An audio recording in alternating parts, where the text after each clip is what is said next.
What's up, Josh? So,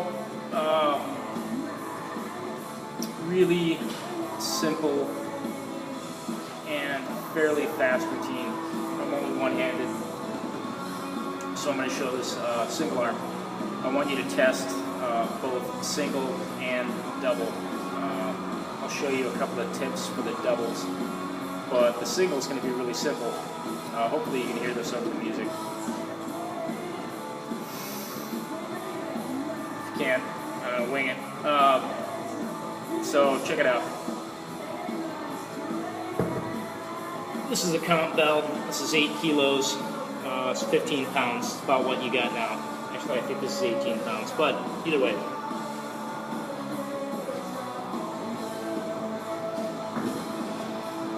The setup.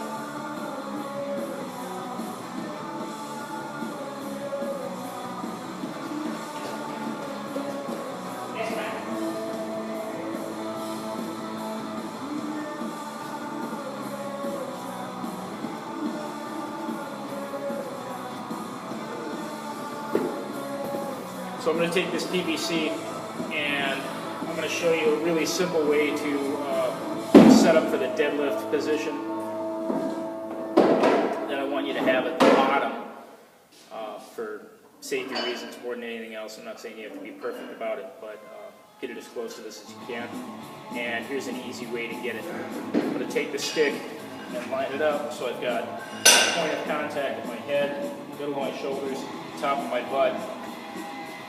If I maintain that, feet about shoulder width, and just drop back, pushing the hips back, staying in alignment with contact on the dowel. So you can see I've got 1, 2, 3 points, push the stick back, pretty much going to sit me on my heels.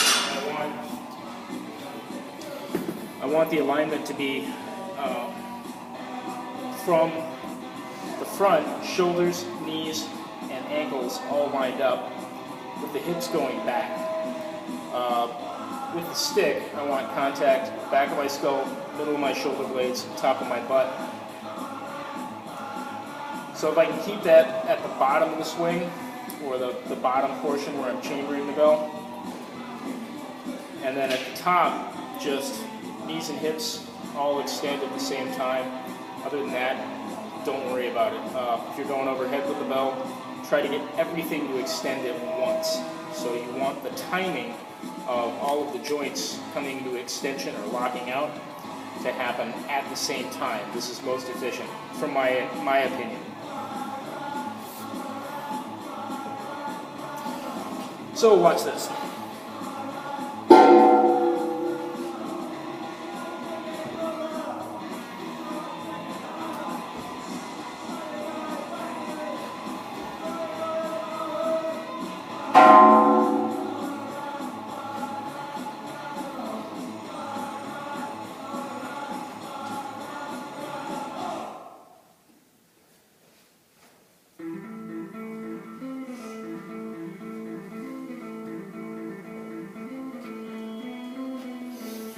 It's pretty simple. It's just a clean and a press. Faster version of that I'll show you now.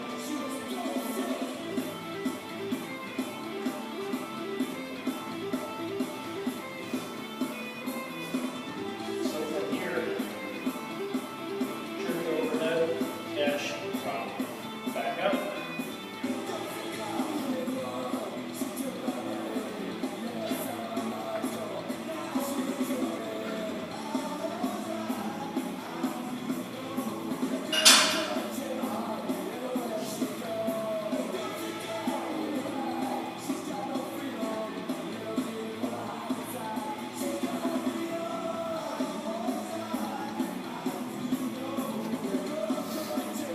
That's called long cycle. It is a clean and jerk.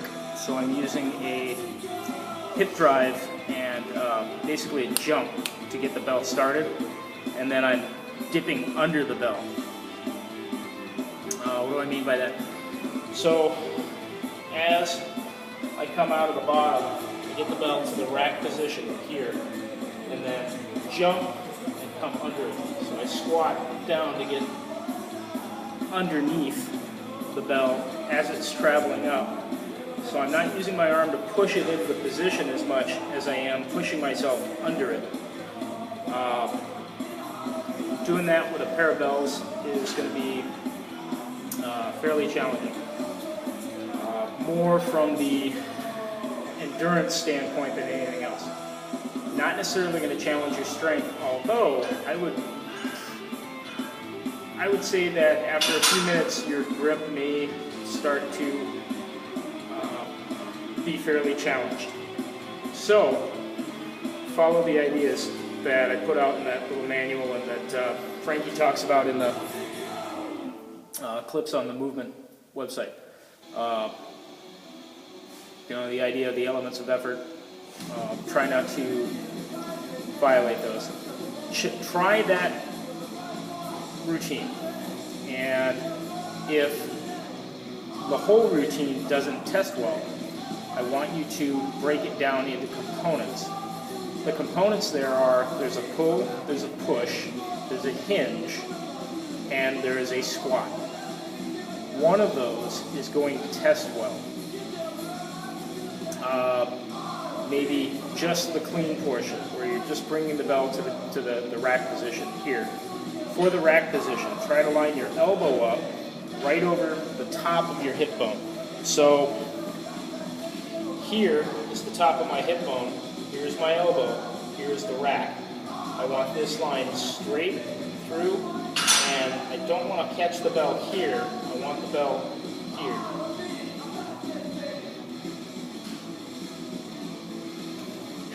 So here, for the rack, not here. This is going to cause you, and even here, I'm still keeping a fairly vertical wrist. This is not what you want. You don't want a shelf for your hand because it will start pulling your arm away from your body. You want it here, tight against the body, and I basically created a space for the bell to rest in so that I can actually stop and relax here. If I have two bells,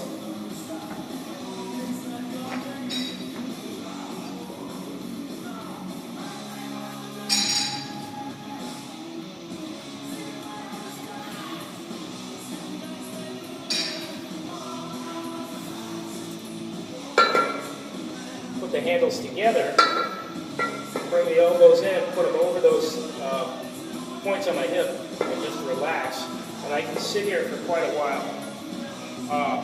I'm not bending very far back. I'm locking the hips into place, and then just rolling the bells, bringing my elbows together, and creating a shelf for the bells to sit on. So there's not very much of a bend in my back. It's actually fairly straight. I've got a little bit of an arch backwards, but it's not huge. So don't wind up in this position. This is not going to be good for you. Wind up here where you're tucked in. Think about a boxer's guard where everything rolls to the front and dials in. Play around with that single or double, and I think keeping it to maybe 1 minute sets or less, depending on where you're at as far as the conditioning level, and making sure that you're not using too much. Basically, you want to go as little as possible. We want minimal effective amount. Play with that and see what you think. Get back to me later on. Cheers.